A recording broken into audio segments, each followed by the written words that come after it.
Bible में सबसे बुद्धिमान राजा सुलेमान राजा हुआ है, क्योंकि उस पर प्रभु का अनुग्रह था। वे अपना जो भी काम करता था बहुत ही बुद्धिमत्ता के साथ करता था।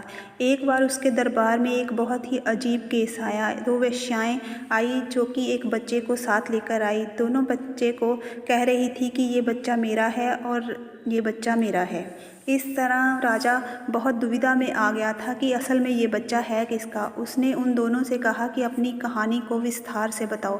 तो पहली महिला कहानी बताने लगी कि हम दोनों एक ही घर में रहती हैं और एक ही छत के नीचे सोती हैं। एक रात ऐसा हुआ कि इसका बच्चा इसके नीचे आकर मर गया और जीवता बच्चा मेरे पास पड़ा था। इसने बहुत चालाकी के साथ अपने मरे हुए बच्चे को मेरे साथ लिटा दिया और मेरे जीवते बच्चे को अपने पास ले लिया। जब मैं सुबह भोर को उठी दूध पिलाने के लिए बच्चे को, तो मैंने देखा कि वो हिल नहीं रहा था। फिर जब थोड़ी रोशनी में देखा तो वो बच्चा मेरा था ही नहीं, वो बच्चा किसी और का था।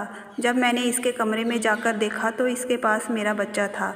जब मैंने इससे कहा कि ये तो मेरा बच्चा है, मेरा बच्चा मुझको दो, लेकिन ये कहने लगी कि नहीं, ये बच्चा मेरा है, तुम्हारा बच्चा तुम्हारे पास है। लेकिन इसका बच्चा मेरे पास था, लेकिन वो मरा हुआ था, पता नहीं कब मेरे पास आ गया, पर ये मेरा बच्चा मुझे वापस नहीं कर रही। ये बहुत ही झूठी और चालाक है। राजा सुलेमान थोड़ी देर के लिए चुप हो गया और फिर उसने अपने सैनिक को कहा कि एक तलवार लेकर आओ और इस बच्चे को भी मेरे पास लेकर आओ।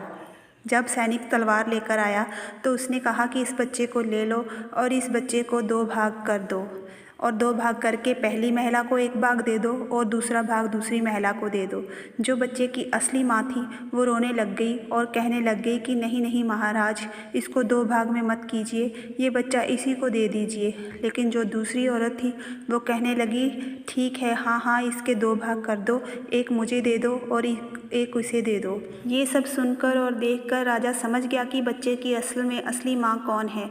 असल में बच्चे की पहली औरत ही असली माँ थी, जो बच्चे को कटता देखकर रो रही थी, लेकिन दूसरी कह रही थी कि इसको काट दो और दो भाग कर दो। लेकिन राजा ने उस बच्चे को कटवाया नहीं और उस बच्चे को जीवित ही रहने दिया। उसने उस बच्चे को पहली औरत को सौंप दिया और दूसरी महिला को उसने कारावास में डाल दिया। जब पहली औरत को बच्चे की असली माँ को बच्चा मिला तो माँ बहुत ही खुश हुई और उसने राजा का धन्यवाद दिया। इस तरह हम देखते हैं कि राजा सुलेमान कितना बुद्धिमान था। उसने इस मुकदमे को बड़ी ही आसानी के साथ सुलझा दिया था और एक बच्चे को उसकी माँ से मिला दिया था।